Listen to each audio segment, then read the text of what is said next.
tous, c'est toujours une joie de prendre notre rendez-vous de chaque midi 30 le mercredi pour écouter la parole, être enseigné, recevoir quelquefois aussi peut-être des prophéties, oui, des prophéties. Et c'est vraiment ma grande joie de pouvoir encore accueillir sur ce plateau le pasteur Philippe. Bonjour pasteur. Bonjour, sœur Grace. Comment vous allez pasteur? Je vais très bien. Et comment vous allez? Je vais aussi bien par la grâce de Dieu. Merci beaucoup, pasteur, pour le temps que vous nous accordez encore aujourd'hui afin de pouvoir nous entretenir autour de la parole. Pasteur, aujourd'hui, ne parlons pas du tribunal de Christ, mais nous allons parler d'un sujet quand même intéressant aussi, où j'ai plein de questions à vous poser, pasteur. Mais bon, D'accord. j'espère que nous n'allons pas faire 2 jours ici. Pasteur, le millénium. Les milléniums, pasteur, et sûrement les internautes, ceux qui nous suivent à la maison ou ailleurs, aussi ont entendu parler de ce mot, le millénium. Pourquoi le millénium, pasteur? Le millénium qui vient de 1000 annum, latin, 1000 ans. Voilà. On cherche dans la Bible, on ne trouve pas ce mot millénium, mais il est bien présent dans Apocalypse 20, on nous parle de Christ qui régnera pendant 1000 ans. Voilà, dans Apocalypse 20. Pourquoi Dieu a voulu le millénium? Le millénium, c'est l'accomplissement de sa promesse envers David. Psaume 89, dans 2 Samuel 7, Dieu avait fait cette promesse à David, il ne manquera pas de successeurs sur ton trône. Et Israël, après avoir péché, ils ont été dispersés. C'est vrai qu'il y a eu Zorobabel qui était gouverneur, un descendant de David, mais il n'était pas sur le trône. Israël était sous l'hégémonie perse. Il y a eu le roi tels que Cyrus, Darius et les autres. Et Christ est venu. Quand il est venu la première fois, c'était pour établir son règne dans le cœur, que les gens croient en lui, afin de te tourner vers Dieu. Mais la promesse de Dieu, comme on dit, si elle tarde, attends, elle s'accomplira certainement. Et dans le millénium, enfin, David aura un successeur sur son trône. Et ce successeur-là restera sur le trône éternellement. Comme disait 2 Samuel 7, c'était une promesse. Puisque tu as voulu bâtir une maison, moi-même je te bâtirai une maison, je te fonderai une maison. Dans le psaume 89, il dit, mentirai-je à David? Dans le psaume 89, il dit, mentirai-je à David? Je lui ai dit qu'il y aura toujours un successeur sur son trône. C'est la raison d'être du millénium. D'accord, pasteur. J'apprends. Je ne savais pas que quand Dieu est en train de parler à David sur le fait qu'il ne manquera pas de successeur sur son trône, il s'agissait aussi d'un trône, voilà, qui viendra, qu'on va voir, parce que c'est ce que je crois comprendre. Oui, Et d'où ma question, le Christ va revenir régner pendant 1000 ans.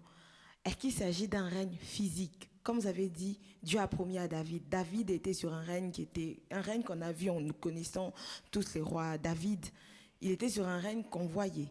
Et généralement, nous, quand on pense au règne de Christ, on s'imagine c'est le règne où il vient, c'est spirituel, il règne dans nos cœurs, il règne dans nos vies. Est-ce que pendant les milléniums, Christ viendra vraiment, on va le voir physiquement, on va voir son règne physiquement, ou bien comment ça s'est oui, passé? Christ viendra et il régnera sur la terre. Il régnera sur la terre et nous verrons son règne s'établir. Et enfin, cette prière que ton règne vienne n'aura plus de sens parce que le règne de Christ sera là. Il régnera. D'accord. Donc le règne de Dieu règne, que le règne de Dieu vienne, ne s'arrête pas seulement au fait de demander à ce qu'il règne dans nos cœurs, qu'il règne spirituellement, qu'il domine, voilà, qu'il intervienne dans certaines situations. Un jour, il viendra, on va le voir. On le verra. On le verra tel qu'il est. Il régnera. Et ce millénium-là, la Bible nous en parle dans la plupart des prophéties de l'Ancien Testament. Quand vous lisez par exemple Isaïe chapitre 11, voilà, nous donne un clin d'œil sur le millénium. Isaïe à partir du chapitre 60 jusqu'au chapitre 66 la vision qu'Ézéchiel a eue sur le nouveau temple, Ézéchiel 40 jusqu'à Ézéchiel 48. Et dans bien d'autres passages des petits prophètes, il y a toujours un aspect ou un aperçu du millénium, le règne de 1000 ans de Christ. D'accord, pasteur. Quand vous parlez, j'ai envie de vous demander, mais où sera le siège social de Christ? Si on peut le dire ainsi. Donc j'ai envie de vous demander. Son siège, la Bible nous dit clairement que c'est Jérusalem. C'est ce que la Bible nous dit. Hein? La Bible nous dit c'est Jérusalem. Il régnera à Jérusalem. On le verra au fur et à mesure. D'accord. Donc, ça sera sur cette terre. Donc, d'où ma prochaine question. Est-ce que Christ régnera sur cette terre, c'est-à-dire la planète Terre, comme on a l'habitude de l'appeler, ou ça sera une nouvelle terre ou, Dans Apocalypse 11, verset 15, la Bible nous dit « Le royaume du monde est remis à notre Seigneur et à son Christ. » Le royaume du monde en général sera remis à notre Seigneur et à son Christ. Et il régnera au siècle des siècles. Voilà, à partir du millénium, c'est vrai que c'est un avant-goût de ce que nous allons vivre. C'est un avant-goût de la nouvelle Jérusalem, mais Christ, il régnera sur cette terre. Il est vrai que dans Isaïe 65, on nous parle, j'ai vu des nouveaux cieux et une nouvelle terre, Isaïe 65, verset 17. Mais non, il dit, car je vais créer de nouveaux cieux et une nouvelle terre. C'est dans la façon dont, moi je crois que c'est dans la façon dont les choses vont se passer. Ça sera nouveau, sur le plan administratif surtout, ça sera nouveau. Voilà pourquoi la Bible nous parle de nouveaux cieux et de nouvelles terres. Mais ça ne sera pas encore de nouveaux cieux et de nouvelles terres lorsque cette terre sera anéantie.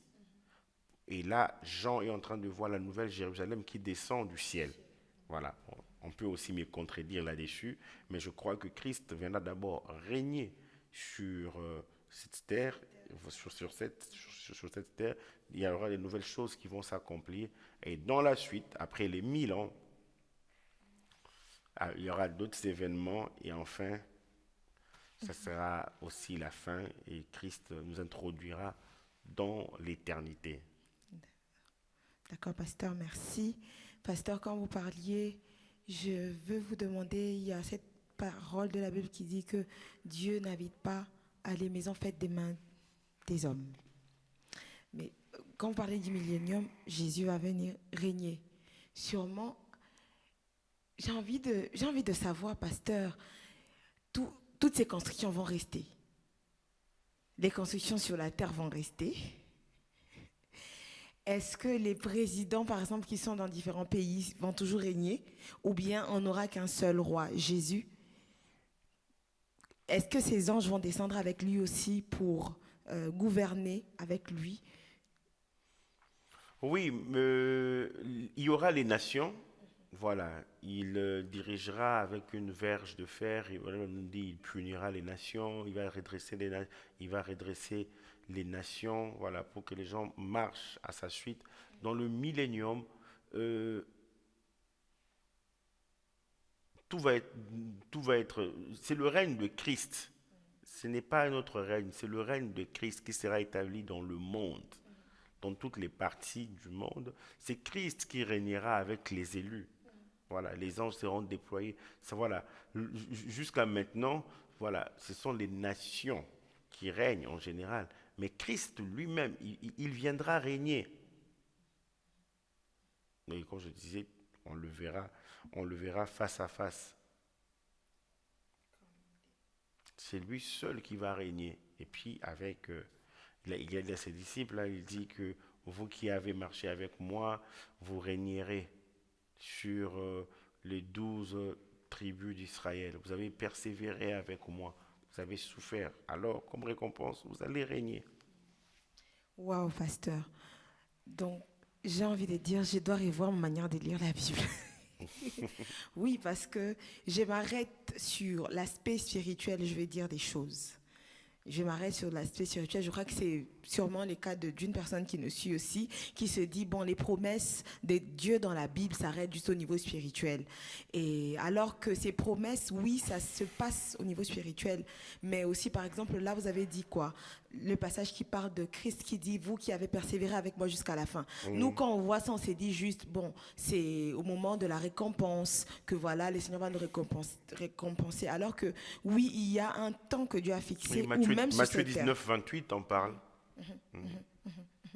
Donc, même sur cette terre où Dieu va vraiment nous récompenser, Oui, où ça sera du matériel qu'on va vraiment palper. oui, oui. Ok, pasteur. Donc, pasteur, pendant les 1000 ans, lorsque nous lisons dans la Bible, en ce qui concerne les milléniums, avec Apocalypse 20, le verset 2, on nous parle du diable. On dit, le diable sera enchaîné aussi pendant 1000 ans. Et nous aimerions savoir, est-ce que le règne de Christ va mettre fin à la domination du péché, du mal, de la mort et du diable sur l'homme? Alors que pendant que le diable, lui, sera enchaîné. Est-ce qu'il n'y aura plus de péché, il n'y aura plus de mort, il n'y aura plus... Le diable sera enchaîné pendant 1000 ans, mais il y aura encore le péché. Nous devons comprendre une chose, c'est que pendant le millénium, il y a l'Église qui revient avec Christ. Apocalypse 19, on parle. Voilà, il ne revient pas seul, il est assis il est monté sur un cheval blanc, sur sa cuisse, c'est écrit juste véritable, Seigneur des seigneurs, Roi des rois. Il, il, il, il revient et il revient pour, pour dominer et pour régner. Et sa présence fera en sorte que le mal sera réduit, le péché sera réduit. Ça veut dire encore poser l'accent sur la mort, c'est ça? Oui. Oui. Est-ce qu'il y aura toujours la Oui, il y aura mort? la mort parce que il est vrai que par la présence de Christ lui-même, c'est freiné, mais la Bible nous parle dans Ésaïe, je pense, parce qu'Ésaïe en parle tellement, il parle de ceux-là qui vont mourir. Ésaïe 65, verset 20. 65, 20, il dit, il n'y aura plus ni enfant ni vieillard qui n'accomplissent leur jour, car celui qui mourra à 100 ans sera jeune, et le pécheur âgé de 100 ans sera maudit.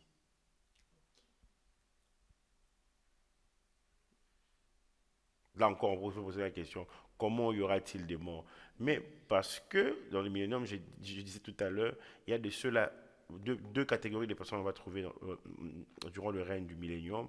La première catégorie, l'une des catégories, si je dois m'exprimer ainsi, l'une des catégories, c'est des personnes qui reviendront avec Christ, l'Église, ayant un corps glorifié, ayant revêtu l'immortalité, nous dit 1 Corinthiens 15. Mais il y a ceux-là, parce que, bon, peut-être dans une autre émission, vous allez vous organiser pour que nous parlions de ça. Avant le millénium, il y a la bataille d'Armageddon. Toutes les nations vont s'irriter contre le peuple de Dieu et Christ viendra pour vaincre les nations et établir son règne. Comme dans toute bataille, il y a des morts. En tout cas, il n'y aura pas de perte au niveau de Christ. Parce que déjà, Christ vient avec des gens dont le corps sont glorifiés et ils ont déjà, dans le corps, ont revêtu l'immortalité. Donc, on sait très bien s'il doit y avoir des morts, ce sera dans l'autre camp, le camp de l'ennemi. Mais il y a de ceux-là aussi qui vont se soumettre à Christ. Ils n'auront pas le choix que de se soumettre à Christ. Donc, ce sont ces personnes-là qui se soumettront à Christ, qui, durant même le millénium, continueront à avoir des enfants. Vous voyez un peu? Parce que sinon, on risque de penser que c'est contradictoire. Non, ceux-là qui seront enlevés, ils n'auront même pas le besoin de vouloir se marier. Il y aurait eu déjà les noces de l'agneau avec Christ. C'est le summum de tout ce qu'on peut vivre ici sur la terre. Donc, on n'aura pas besoin de toutes ces choses.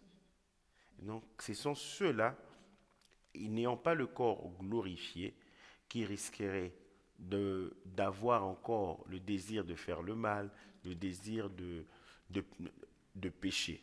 malgré le fait que Satan soit lié. Parce que, tenez-vous bien, après, Apocalypse 20 nous parle de Satan. Voilà, Apocalypse 20, verset 3. Quand il va être délié, il va sortir pour aller séduire les nations. Alors qu'il est délié. Oui, Et là, il va. On a dit que le règne de Christ, c'est un règne qui est physique, pardon. Là, le diable, il va sortir, lui, il est toujours un esprit, ou bien il sort pour séduire, comme on le voit, il vient, il passe par la pensée. Ça sera toujours le même système. je, je ne sais pas, la Bible n'en parle pas, mais ce qui est sûr, le diable va séduire. Est-ce que Oui. nous allons le voir ou bien ceux-là qui, qui vont être séduits vont le voir? La Bible n'en parle pas. Tout ce qu'on Il va sait, séduire tout le monde. C'est-à-dire même ceux qui sont descendus avec Christ. il va séduire les nations. Ok, Il va, sé- oui, oui, il va séduire les nations. On va chercher, c'est d'accord. dans Apocalypse 20. Ça, on va soutenir ce que nous disons avec la parole de Dieu.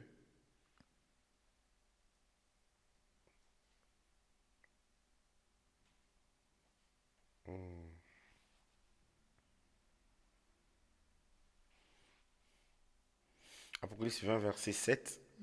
Quand les 1000 ans seront accomplis, Satan sera relâché de sa prison. Et il se dira pour séduire les nations qui sont aux quatre coins de la terre, Gog et Magog, afin de les rassembler pour la guerre. Leur nombre est comme le sable de la mer. Après les 1000 ans, papa. Oui, après les 1000 ans. D'accord, ok. Donc après les 1000 ans, ce n'est pas pendant les 1000 ans. D'accord. Pasteur, je vais passer sur la prochaine question. La Bible nous dit souvent que lorsque nous comptons, notre manière de compter les jours n'est pas la même manière en fait de compter pour Dieu. Pasteur, est-ce que les 1000 ans, ça sera le 1000 ans comme maintenant, dans notre calendrier à nous? J'ai envie de dire, est-ce que ce sera le temps chronos, notre temps de chaque jour, ou bien c'est le 1000 ans selon Dieu? C'est-à-dire, par exemple, on va se dire, selon nous, un jour, c'est 24 heures. Mais pour Dieu, un jour, ça peut être 1000 ans, je ne sais pas.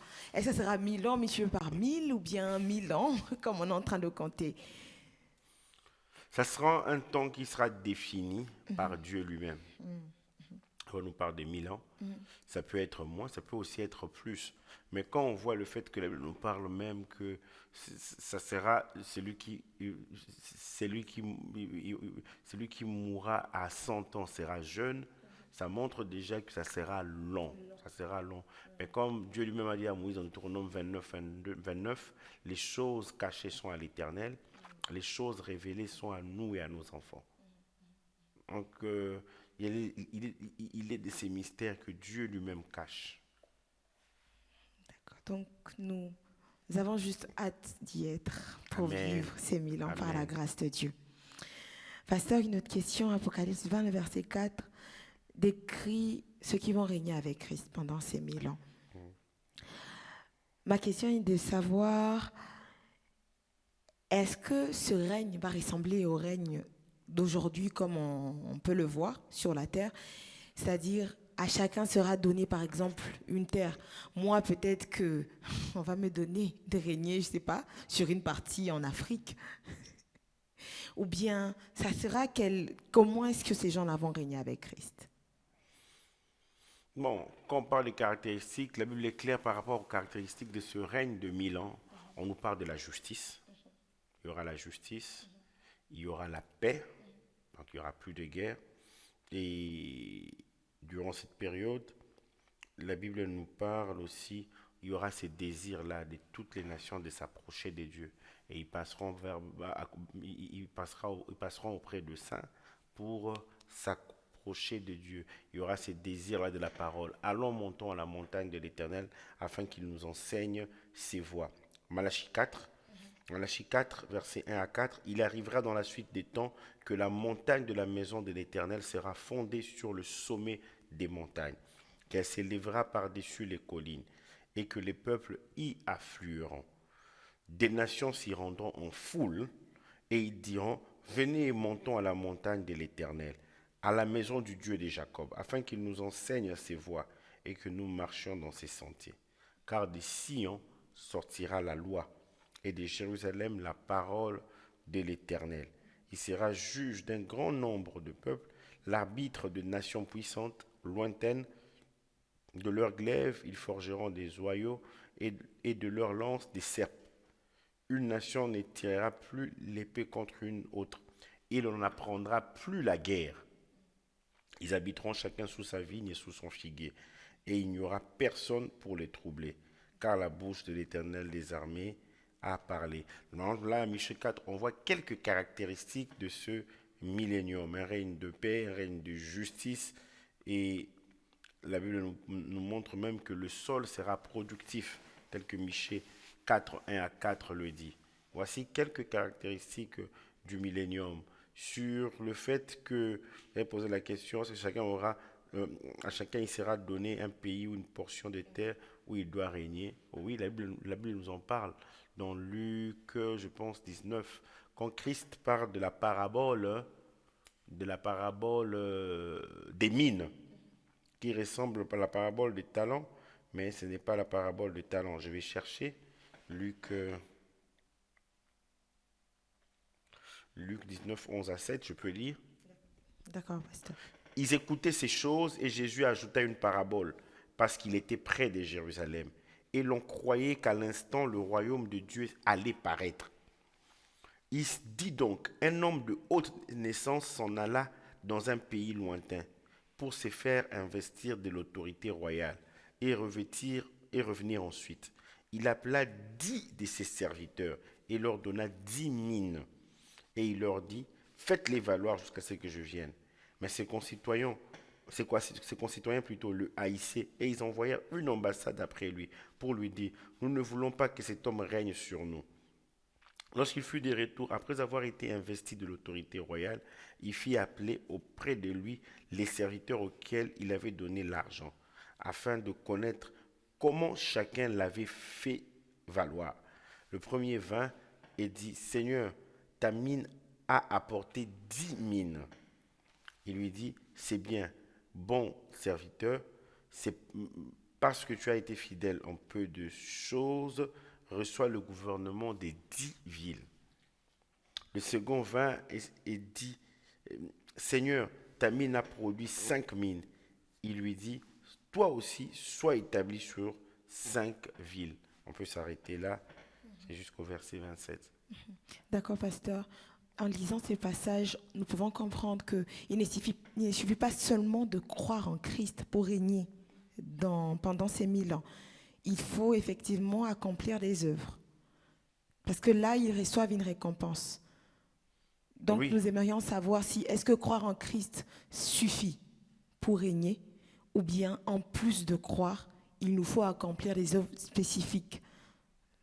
Oui, croire en Christ ne suffit pas. Croire en Christ doit nous pousser aux œuvres de la foi, aux œuvres de notre croyance. Et Dieu va regarder aussi à ces œuvres-là. Il va regarder ces œuvres-là pour nous récompenser. Et parmi ces récompenses, c'est aussi le fait de régner pendant ces 1000 ans. Oui. D'accord, pasteur. Pasteur, lors du millénium, il est dit que la paix va régner sur la terre. Je vais un peu entrer dans le règne en question. Est-ce que cela veut dire qu'il n'y aura plus de guerre parmi les nations? Ou est-ce que c'est juste une paix comme on le lit dans Romains 14, verset 17? Le règne de Christ, ce n'est pas le manger et le boire, c'est la justice, la paix et la joie par le Saint-Esprit, ou c'est vraiment une paix où on n'entendra plus comme lors des événements des temps de la fin, les bruits de guerre et guerre par-ci, par-là? Oui, on n'entendra plus parler de guerre durant ces 1000 ans. Et il y a plusieurs passages. Nous avons Isaïe 2, verset 4. Nous avons Isaïe 11. Nous avons Isaïe 11, 6 jusqu'à 10, qui nous parle du fait qu'il n'y aurait pas de guerre. Isaïe 2, verset 4. Il sera juge des nations, l'arbitre d'un grand nombre de peuples. De leurs glaives, ils forgeront des oyaux, et de leurs lances des serpes. Une nation ne tirera plus contre une autre, et l'on n'apprendra plus la guerre. On n'apprendra plus la guerre. Maison de Jacob, venez et marchons à la lumière de l'Éternel. Donc, ceci nous montre que le millénium est une ère de paix, parce que Christ sera le souverain juge. Et Ésaïe 11, 6 à 10, Ésaïe 11, 6 à 10, je vais trouver, la Bible déclare ceci, le loup habitera avec l'agneau. Il y aura la paix entre les hommes, la paix même avec les animaux. Et la panthère se couchera avec le chevreau. Waouh! Le veau, le lionceau et le bétail qu'on engraisse seront ensemble. Et un petit enfant les conduira. La vache et l'ours auront un même pâturage. Leurs petits un même gîte. Et le lion comme le bœuf mangera de la paille. Le nourrisson s'ébattra sur l'antre de la vipère. Et l'enfant sévré mettra sa main dans la caverne du basilic. Dans la caverne du basilic. Donc nous voyons vraiment la paix. Même la création sera libérée de la servitude de la corruption. Romains 8, 21 nous parle de la création, elle aussi qui soupire, qui aspire. Romains 8, le verset 21. Voilà, avec l'espérance qu'elle aussi sera affranchie de la servitude de la corruption, pour avoir part à l'héritage de la gloire des enfants de Dieu. Voilà, même la création soupire. Et Ésaïe 11, verset 9 à 10, il ne se fera ni dommage ni tort sur toute ma montagne sainte. Et ma montagne sainte, la montagne sainte ici se rapporte à Jérusalem, sur toute ma montagne sainte, car la terre sera remplie de la connaissance de l'Éternel, comme le fond de la mer par les eaux qui le couvrent. En ce jour, le rejeton d'Isaïe sera comme une bannière pour tout le peuple. Les nations se tourneront vers lui, et la gloire sera sa demeure. Amen. Pasteur, merci. Lorsque vous êtes en train de lire, je pense qu'on se dit, ce que vous avez lu, c'est certainement... Moi, j'ai attaché cela à la Nouvelle Jérusalem. Je sais que ce n'est pas encore le sujet. Mais dans ce cas, j'ai envie de dire, si le règne sur terre, le millénium de Christ, ressemble déjà à ça, à quoi en fait va ressembler la Nouvelle Jérusalem, même si ce n'est pas le sujet? Oui, le Nouvelle Jérusalem, c'est extraordinaire. C'est extraordinaire, je t'assure, ma soeur. D'accord. C'est juste j'essaie, la Bible n'en parle pas. J'essaie de comparer cela avec le séjour des morts et l'enfer, qu'on appelle les temps de feu et de soufre. Voilà, le séjour des morts, ceux qui sont là-bas souffrent horriblement, souffrent terriblement, souffrance spirituelle, souffrance émotionnelle, souffrance intellectuelle, souffrance mentale, souffrance physique. Cet homme dans Luc 16 dit, je souffre cruellement ici, cruellement. Il dit, Père Abraham, envoie Lazare pour aller attester ces choses à mes frères, que l'enfer est réellement vrai. L'enfer existe. Or là, c'est un avant-goût. Ce n'est pas encore les temps de feu et de soufre.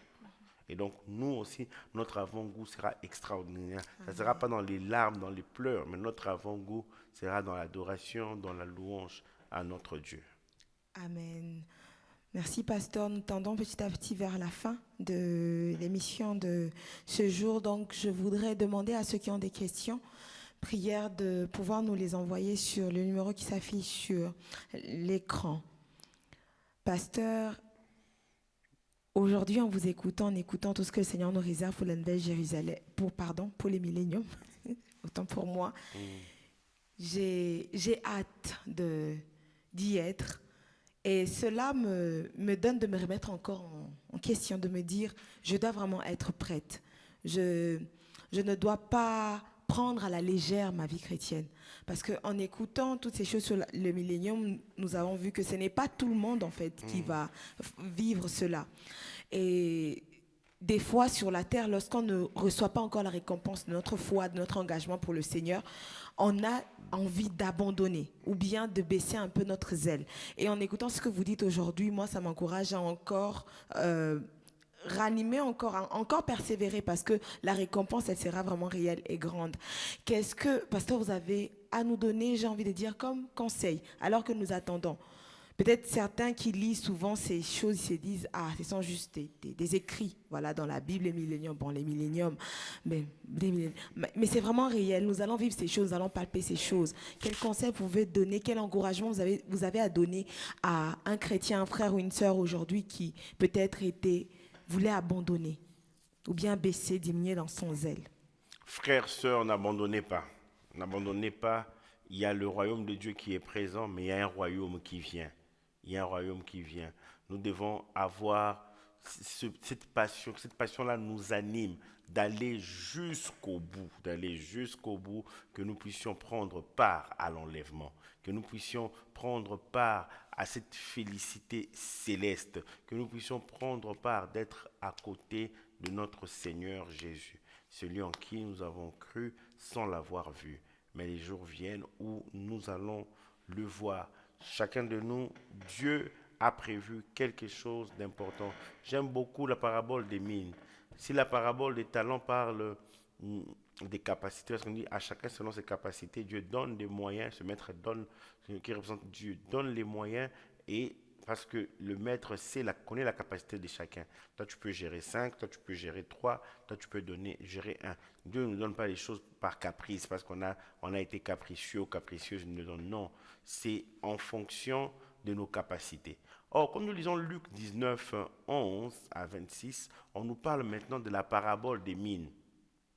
Il appela ses serviteurs et il leur donna une mine à chacun. Une mine à chacun. Voilà. La mine peut représenter beaucoup de choses. La prière, le jeûne, l'étude de la parole. La mine représente ce que nous avons tous en commun. Tout dépend maintenant de la façon dont toi tu vas fructifier cela. Amen. Merci, pasteur. Nous allons finir par là. C'est vrai qu'il était prévu de répondre aux questions des internautes.